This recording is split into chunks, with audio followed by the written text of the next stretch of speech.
હોળીને લઈ ફૂલડોલ ઉત્સવની તૈયારી તહેવારોમાં દર્શનાર્થીઓ સાથે કોઈ દુર્ઘટના ન સર્જાય તે માટે તંત્ર સચેત છે। ગોમતી ઘાટ પર તંત્ર દ્વારા રેસ્ક્યુ ટીમો તૈનાત કરાઈ છે। ગોમતી ઘાટે સ્નાન કરવા આવતા યાત્રિકો ડૂબે નહીં તે માટે ડીવાયએસપી દ્વારા સઘન પેટ્રોલિંગ રાખવાની સૂચના છે। ફૂલડોલના અનુસંધાને દ્વારકા આવેલ દર્શનાર્થીઓ ગોમતી તટેથી દર્શન દરમિયાન ડૂબવા અને તણાવવાની ઘટના ન બને તે માટે તંત્ર એક્શન મોડમાં આવ્યું। દ્વારકા એસડીપીઓ સાગર રાઠોડ અને એસડીઆરએફની ટીમ ગોમતી નદીમાં પેટ્રોલિંગ કરીને લોકોને તકેદારી રાખવા સૂચન આપી રહી છે।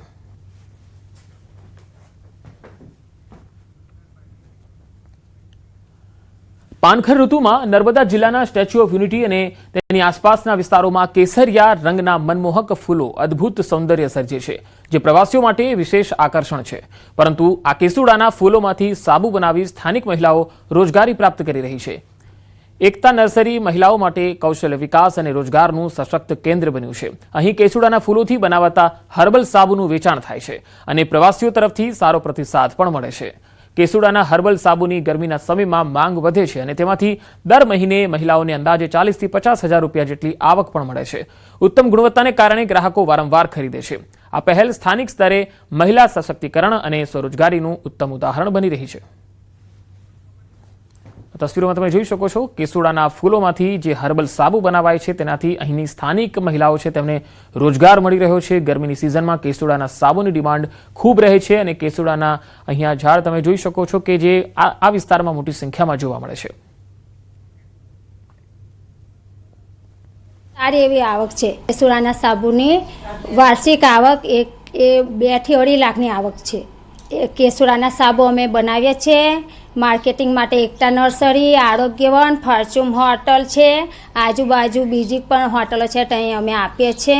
સ્ટેચ્યુ ઓફ યુનિટીની આજુબાજુના જંગલમાં આપણે કેસુડાના ઘણા ફૂલો મળી આવે છે। ઝાડો બી ઘણા બધા છે એટલે બેનો કલેક્ટ કરે છે, કેસુડાના સાબુ બનાવે છે અને અહીંયા અમને સેલ માટે આપે છે। ઉનાળાના ગરમીના ટાઈમની અંદર આપણે આ કેસુડાના જે સાબુ છે એ આપણે 40 થી 50 હજાર સુધીનું સેલ થઈ જાય છે। ધાનેરા એપીએમસીમાં મિની વેકેશન છે। ધૂળેટી અને હોળીના પર્વને લઈ 5 દિવસનું મિની વેકેશન અપાયું છે। એપીએમસીમાં કામ કરતા મજૂરો વતન જતા વેકેશન આપવામાં આવ્યું। ધાનેરા એપીએમસીમાં રાજસ્થાની મજૂરો વધારે છે અને મજૂરોએ રાજસ્થાન તરફ વાટ પકડી છે, ત્યારે રાજસ્થાનની જેમ ધાનેરામાં પણ હોળી ધૂળેટીનું વિશેષ મહત્વ છે। દર વર્ષની માફક આ વર્ષે પણ ધાનેરા એપીએમસીમાં મિની વેકેશન રાખવામાં આવ્યું છે। જય રણછોડના નાદથી ડાકોર જવાના માર્ગો ભક્તિના રંગમાં રંગાઈ ગયા છે। અમદાવાદના હાથીજણમાં ભક્તોનો મહાસાગર ઉમટ્યો। પદયાત્રીઓમાં ડાકોર જવા માટે બેવડો ઉત્સાહ જોવા મળી રહ્યો છે। આ વર્ષે ડાકોરના દર્શને જતા પદયાત્રીઓ માટે વિશેષ સુવિધાઓ કરવામાં આવી રહી છે। શનિ અને રવિવારના દિવસે સૌથી વધુ ભક્તો ડાકોરના દર્શને પહોંચ્યા, જેને લઈ માર્ગ પરથી વાહન વ્યવહાર બંધ કરવામાં આવશે। અમદાવાદથી હાથીજણ તરફ ડાકોર જતા પદયાત્રીઓની સંખ્યા આજે વધારે છે, જેને લઈને અલગ અલગ કેમ્પ તૈયાર કરવામાં આવ્યા છે। હાથીજણથી ડાકોર જતા ભક્તોની આસ્થાના અતિરેકમાં કોઈ રૂકાવટ ન આવે તે માટે પદયાત્રીઓ માટે પોલીસ ખડે પગે રહી છે। ખીચડી કઢી તેમજ પદયાત્રીઓ ભરપેટ જમી શકે તે માટે ભોજનની વ્યવસ્થા પણ કરાઈ છે। અશ્વિની વૈષ્ણવની મોટી જાહેરાત। અમદાવાદ મુંબઈ બુલેટ ટ્રેન અંગે તેમણે જાહેરાત કરતા કહ્યું છે કે આવતા વર્ષે બુલેટ ટ્રેન શરૂ થઈ જશે। મુંબઈથી અમદાવાદ 1 કલાક 57 મિનિટમાં મુસાફરી પૂરી થશે। 350 કિલોમીટર પ્રતિ કલાકની ઝડપે બુલેટ ટ્રેન ચાલશે। નવા 7 बुलेट ट्रेन ना प्रोजेक्ट मंजूर करवामां आव्या छे। साथ ही साथ बुलेट ट्रेन का काम भी बहुत तेज़ी से आगे बढ़ रहा है। अगले साल बुलेट ट्रेन चालू करेंगे और जो जब कंप्लीट हो जाएगी मुंबई से अहमदाबाद 1 घंटे 57 मिनट के अंदर अंदर जर्नी होगी। 350 किलोमीटर पर आवर की स्पीड से ट्रेन चलेगी और बहुत ही अच्छा प्रोग्रेस है उसका। वच्चेना तणावनी वच्चे मोटी संख्यामां गुजराती प्रवासीओ पण गया छे, जेमांथी 3000 प्रवासीओ सुरक्षित होવાનો दावो છે। दुबई, आबुधाबी, शारजाहमां मोटी संख्यामां गुजराती प्रवासीओ છે, જે તમામ હાલ હોટલમાં સુરક્ષિત છે એવો દાવો છે, પણ પરિવાર ચિંતામાં છે। હોળીના વેકેશન જનારા 1500 થી પણ વધુ પ્રવાસીઓ હાલ પ્રવાસ રદ કરી રહ્યા છે, કારણ કે આવી તણાવભરી સ્થિતિના કારણે ફ્લાઇટ રદ પણ થઈ ગઈ છે। ખાસ કરીને વાત કરીએ તો શોર્ટ વેકેશન હતું, હોળી ધૂળેટીનો તહેવાર હતો, એટલે ખૂબ મોટી સંખ્યામાં અત્યારે ગુજરાતીઓ આબુધાબી અને દુબઈના પ્રવાસી છે। લાસ્ટ જાણકારી મુજબ અત્યારે તમામ પ્રવાસી જ્યાં સુરક્ષિત છે, હોટલોની અંદર સુરક્ષિત છે। આબુધાબીમાં, દુબઈમાં, શારજાહમાં તમામે પ્રવાસી સુરક્ષિત છે। ખાસ કરીને એર ઇન્ડિયા, સ્પાઇસજેટ અને ઇન્ડિગોની ફ્લાઇટો રદ થવાના કારણે, પોસ્ટપોન થવાના કારણે અત્યારે પ્રવાસીઓ ત્યાં રોકાઈ જવું પડ્યું છે. અને ખાસ કરીને વાત કરીએ તો અહીંથી જવાની સંખ્યામાં પણ જે મોટી સંખ્યામાં લોકો જવાના હતા, 1500થી વધારે પ્રવાસીઓનો અહીંયા પ્રવાસ એરલાઇન્સ કેન્સલ થવાના કારણે મુલતવી રખાયો છે. વાત કરવાની ઇઝરાયલ અને જે યુદ્ધની પરિસ્થિતિ અત્યારે છે એના ટુરિઝમ ક્ષેત્ર પર સૌથી મોટી ગંભીર અસરો એટલા માટે જોવા મળે છે કે કંઈ પણ પ્રસંગ હોય, જ્યારે પણ આવો બનાવ બનતો હોય તો પ્રવાસન જ પહેલાં આનો ક્યાંક ના ક્યાંક ભોગ બનતો હોય છે. અને અત્યારે પ્રવાસીઓ ખૂબ મોટી સંખ્યામાં ફરવા જવાનો જે સમય હતો એના કારણે ત્યાં છે. પરંતુ સારી વાત એ છે કે તમામ પ્રવાસીઓ અત્યારે સુરક્ષિત છે. મક્કા મદીના પણ ખૂબ મોટી સંખ્યામાં ધાર્મિક પ્રવાસીઓ ત્યાં ગયેલા છે અને સાઉદી ગવર્મેન્ટે પણ ત્યાં આગળ આ લોકોને સુરક્ષિત રાખેલા છે. એમને પણ કોઈ તકલીફ અત્યાર સુધી પડી કે જેમ ટૂર ઓપરેટરો સાથે વાત થઈ એ પ્રમાણે કોઈ પણ જગ્યાએ કોઈ પણ પ્રવાસીને અત્યારે અગવડ પડી હોય કે કોઈ તકલીફમાં આવ્યો હોય કે કોઈ નુકસાન થયું હોય એવા મેસેજ હજી સુધી મળેલા નથી. ફરી એકવાર યુદ્ધના કાળા વાદળો ઘેરાતા વિશ્વભરમાં ચિંતા છવાઈ ગઈ છે. અમેરિકા અને ઇઝરાયલ દ્વારા ઈરાન પર કરવામાં આવતા હુમલાઓ અને તેના જવાબમાં ઈરાન દ્વારા મિસાઇલ પ્રહારોથી સમગ્ર વિસ્તારમાં ભીષણ યુદ્ધનો માહોલ સર્જાયો છે. આ લોહિયાળ અથડામણનો પડઘો 7 સમુદ્ર પાર ગુજરાતના પોરબંદરમાં પણ સંભળાઈ રહ્યો છે, જ્યાંથી અનેક યુવક યુવતીઓ રોજગાર માટે ઇઝરાયલમાં કામ કરે છે. ઇઝરાયલમાં સતત વાગતી સાયરન અને મિસાઇલ હુમલાના સમાચારોથી પરિવારો ચિંતામાં છે. અત્યારે ઇઝરાયલથી લાઈવ, અને અત્યારે આજે વહેલી સવારથી 6:30 વાગ્યાથી થોડુંક અહીંયાનો માહોલ ગરમ છે, કેમ કે થોડાક સાયરન વાગ્યા છે, એટલે એટલી પણ સ્થિતિ ખરાબ નથી. પોરબંદરવાસીઓ અને જે તેમના અહીંના છે લોકો, પોરબંદરના જે લોકો છે, એટલે એને કોઈ ગભરાવાની જરૂર નથી. અત્યારે વોર જેવો માહોલ છે, બરોબર, ને વોર છે આજે ઘણા ટાઈમ પછી થયું છે, તો તમારે ટેન્શન કંઈ નહીં લેવાનું. અહીંયા એવો માહોલ નથી. અહીંયા સરકાર, અહીંયા હારે આપણી સરકાર, એમ્બેસી અને અહીંયા બધા હારે રહ્યા છે અને અત્યારે બધા હારે છે, તો કોઈને પણ ટેન્શન લેવાનું નથી. તો હજારો કિલોમીટર દૂર યુદ્ધની વચ્ચે પોતાના સંતાનો ફસાયેલા હોવાથી પરિવારો વ્યથિત છે. પરિવારજનો હાથ જોડીને એક જ પ્રાર્થના કરે છે, યુદ્ધ શાંત થાય અને તેમના સ્વજનો સુરક્ષિત ઘરે પરત આવે.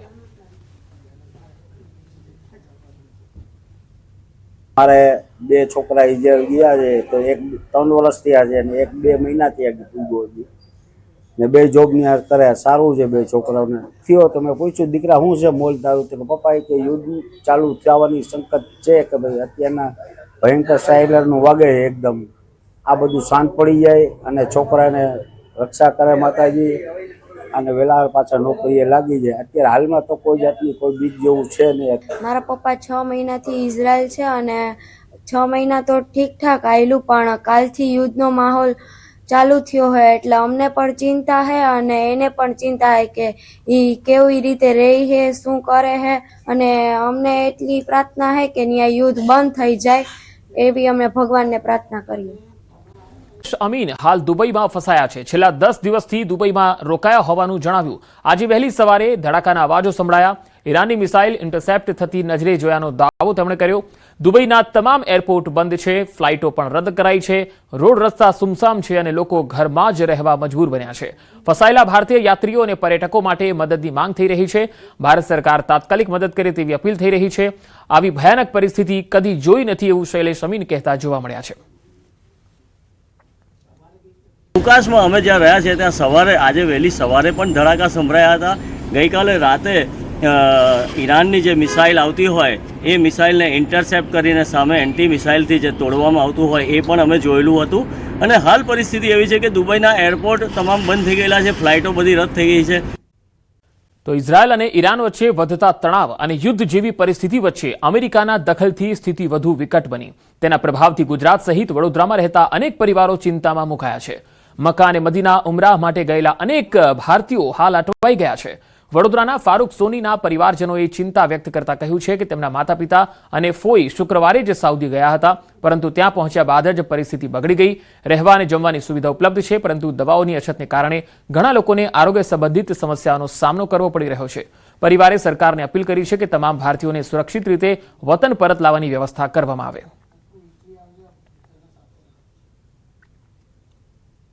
પપ્પા અને મારા ફોઈ એ 3 જણા આપણે શુક્રવારની ફ્લાઇટથી બપોરની ફ્લાઇટ હતી જિદ્દા ગયા હતા, સાઉદી અરેબિયા, જેના આપણે ત્યાં પહોંચ્યા છે અને બીજા દિવસે એમના મુશ્કેલીનો સામનો કરવો પડી રહ્યો છે. એ પહોંચવાની સાથે જ બીજા દિવસે મુશ્કેલી ઊભી થઈ છે. તો અહીંયા એમને રહેવા ખાવા પીવા માટેની વ્યવસ્થા કરી દેવામાં આવી છે. અને જે મેડિકલનો જે ઇસ્યુ ઊભો થયો છે, જે મેડિસિન એમની જે આવવાની હતી, જે આજુબાજુમાં જે લોકો છે અને એમનો જે સામાન આવવાનો છે, અહીંયા ઇન્ડિયાથી કોઈ લઈને જવાનું હતું બીજા દિવસે એમનો, એ બધો જે સામાન છે અટવાઈ ગયો છે અને મેડિકલનો કદાચ ઇસ્યુ ઊભો થઈ શકે છે. ઇઝરાયલમાં યુદ્ધના કારણે કેટલાક પ્રવાસીઓ દુબઈમાં ફસાયા છે. રાજકોટના જયંત ભૂબતાણીનો પરિવાર દુબઈમાં અટવાયો છે. હાલ પરિવાર વિડીયો કોલના માધ્યમથી એકબીજાના સંપર્કમાં છે. દુબઈમાં અટવાયેલા ગુજરાતીઓને સરકાર તાત્કાલિક પરત લાવે તેવી માંગ ઉઠી છે.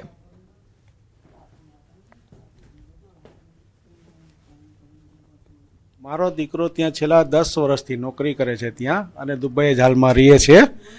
અને ત્યાંનું વાતાવરણમાં એવું છે કે અત્યારે ત્યાં પોઝિશન એટલી બધી એવી થઈ ગઈ છે કે ગઈકાલે રાત્રે ત્યાં એડવાઇઝરી જાહેર કરવી પડી એ લોકોને કે ભાઈ તમે લોકો જ્યાં છો ત્યાં તમારા ઘરમાં જ રહ્યો, ઘરની બહાર નીકળવાનું બંધ કરી દો. તમે આપણી સરકારને રિક્વેસ્ટ એટલી જ કરવાની કે આપણા જેટલા ભારતીયો ત્યાં રહે છે એ લોકોને બધાને એ લોકોને સારી રીતે રહી શકે એવી કાંઈક વ્યવસ્થા કરે. અને જો ભારત આવા એ લોકો ઈચ્છતા હોય તો ભારત એ લોકોને પરત લાવવા માટે મહેનત કરે થોડીક.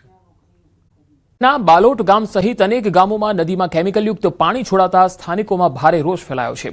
ઉબેણ અને ઓઝત નદીમાં છોડાતા ઝેરી પાણીથી શિયાળુ અને ઉનાળુ પાક બળી જતો હોવાની ફરિયાદો ગામના લોકો કરે છે. ખાસ કરીને ખેતી પાકને ભારે નુકસાન થઈ રહ્યું છે. આંબા સહિતના પાકોમાં ફૂલ અને નાની ફળાવસ્થા દરમિયાન કેમિકલવાળું પાણી અડતા જ આખો પાક ખરાબ થઈ જાય છે. ખેડૂતની આખી સિઝનની મહેનત અને મૂડી માટીમાં મળી રહી છે. પશુપાલન અને માનવ આરોગ્ય પર પણ તેની ગંભીર અસર થઈ રહી છે. આ ઝેરી પાણીના કારણે પશુઓમાં અને લોકોમાં રોગચાળો ફેલાય છે. ગામોમાં ચામડીના રોગોમાં પણ વધારો થયો છે. અનેક રજૂઆતો છતાં સમસ્યાનો કાયમી ઉકેલ ન આવતા લોકોમાં ભારે નિરાશા છે.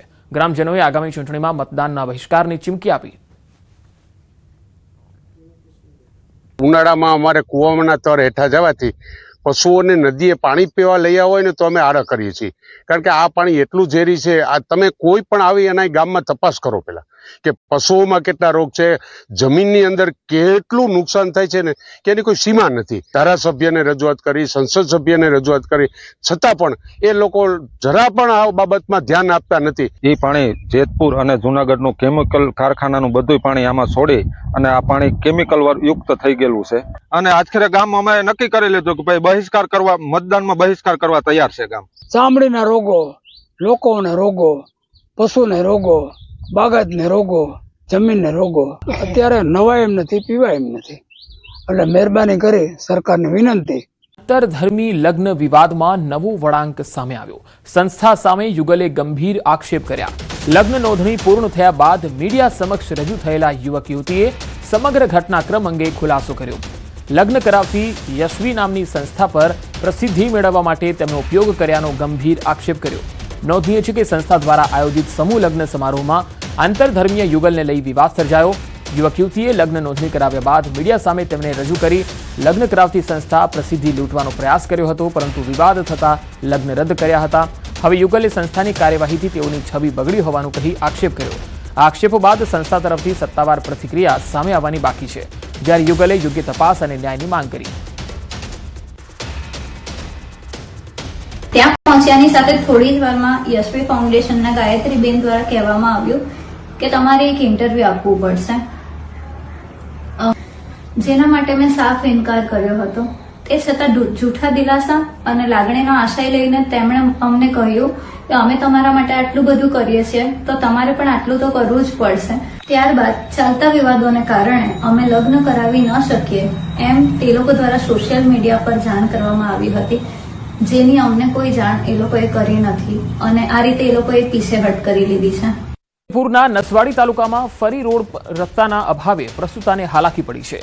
પ્રસૂતા 108 સુધી પહોંચે કાચા રસ્તા પર અંધારામાં બાળકને જન્મ આપી દીધો, જે બાદ નવજાત બાળકને પરિવારજનો હાથમાં લઈ 108 સુધી પહોંચવા લાગ્યા. સ્થાનિકો આક્ષેપ કરી રહ્યા છે કે આ રસ્તો છેલ્લા 1 વર્ષથી એજન્સી દ્વારા બનાવવામાં આવ્યો નથી. ગ્રામજનોએ હાલાકી ભોગવવી પડે છે. બાળક અને મહિલા પીએચસી સેન્ટરમાં સારવાર હેઠળ છે, પરંતુ જો કોઈ અનિચ્છનીય ઘટના બની હોત તો જવાબદાર કોણ? તે 2 વર્ષ અગાઉ એક એજન્સીએ કામ ચાલુ કરેલું, પરંતુ કયા કારણોસર એ એજન્સીએ કામ અધૂરું નાખી અને ભાગી ગયેલી છે. ત્યારે 1 કિલોમીટર સુધી આ પ્રસ્તુતાને જોડી બાંધીને લાવવી પડેલી. ત્યારે મારે સરકારશ્રીને નમ્ર વિનંતી છે કે જો આવી એજન્સીઓ આવું નવું કામ કરશે તો કેવું રહેશે. તો વહેલી તકે સરકાર આ એજન્સી પર ધ્યાન આપે એવું અમારી નમ્ર વિનંતી છે. મોડાસાની માણેકબા સોસાયટીમાં મધ્યરાત્રિએ ચોર ટોળકી ત્રાટકી. ચડ્ડી બનિયાનધારી ટોળકી રહેણાંક મકાનનો ગેટ કૂદી અને ઘરમાં પ્રવેશ કર્યો. ઘરમાં પ્રવેશ કરી તસ્કર ટોળકીનો ચોરીનો નિષ્ફળ પ્રયાસ રહ્યો. સોસાયટીના રહીશો જાગી ગયા અને આ ટોળકી ભાગી છૂટવામાં સફળ રહી. ભાડે આપેલા બંધ મકાનમાં ચોરીનો નિષ્ફળ પ્રયાસ કરવામાં આવ્યો. ટાઉન પોલીસના શહેરમાં નાઇટ પેટ્રોલિંગ સામે સવાલ ઉઠ્યા છે. 1 માસ પૂર્વે શહેરના રૂરલ પોલીસ સ્ટેશન વિસ્તારના એક મકાનમાં તસ્કરોએ પરિવારને બંધક બનાવી ચોરીને અંજામ આપી અને ફરાર થયા હતા.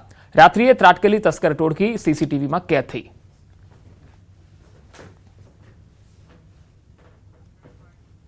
નવસારીમાં લક્ઝરી બસ અને ટ્રક વચ્ચે અકસ્માત થયો. ખેરગામ શામળા ફળિયા ખાતે અકસ્માતનો આ બનાવ. બસમાં સવાર 11 જેટલા લોકો ઇજાગ્રસ્ત થયા છે. બસના ચાલકની ભૂલના કારણે અકસ્માત થયો. ફોન પર વાત કરતા ડ્રાઈવ કરતા હોવાનો આરોપ છે. ખેરગામ પોલીસ ઘટના સ્થળે પહોંચી અને ગુનો નોંધવાની તજવીજ હાથ ધરી છે. તો પોલીસે ગુનો નોંધવાની તજવીજ હાથ ધરી છે. લક્ઝરી બસ અને ટ્રક વચ્ચે અકસ્માત સર્જાયો હતો. ખેરગામનો આ બનાવ છે, જ્યાં તસવીરોમાં તમે જોઈ શકો છો. સુરતથી આવતી આ બસને અકસ્માત નડ્યો. બસ ચાલકની ભૂલના કારણે આ અકસ્માત થયો, કારણ કે બસનો ચાલક ફોન પર વાત કરતા કરતા ડ્રાઈવ કરતો હતો. આજથી ઉનાળાની શરૂઆત થઈ રહી છે. હવામાન વિભાગે ગરમીને લઈને આગાહી કરી છે. સામાન્ય કરતા વધુ તાપમાન રહેવાનું અનુમાન વ્યક્ત કર્યું છે. મહત્તમ તાપમાન 3 થી 5 ડિગ્રી જેટલું વધશે. હીટવેવની ફ્રીક્વન્સી વધવાની પણ શક્યતા હવામાન વિભાગે વ્યક્ત કરી છે. तो मैक्सिमम टेम्परेचर नॉर्मल के आसपास रहे, कोई विशेष बदलाव नहीं आया है. इसी तरह मिनिमम में भी कोई विशेष बदलाव नहीं आया है. जो सबसे ज़्यादा तापमान नोट किया गया है वो 34.2 डिग्री सेल्सियस हमारे दिशा में दर्ज किया गया है. और अगर मिनिमम की बात करें लोएस्ट तो 15.8 नलिया में दर्ज किया गया है. और अगर वर्तमान परिस्थितियों में एक नॉर्थ ईस्ट अरेबियन सी पे साइक्लोनिक सर्कुलेशन है 1.5 किलोमीटर अबव मीन सी लेवल. और एक ट्रफ है जो कल था वो कोमोरिन एरिया से और विदर्भा तक है, इंटीरियर कर्नाटका इंटीरियर तमिलनाडु से होता हुआ. तो अगला अगर देखें वेदर का तो लगभग खुश्क रहने की संभावना है अगले 7 दिन. और टेम्परेचर की जहाँ तक मैक्सिमम की बात है तो अगले 4 दिन तक 3 से 5 डिग्री का ग्रेजुअल राइज आने की संभावना है. उसके पश्चात कोई विशेष बदलाव नहीं है.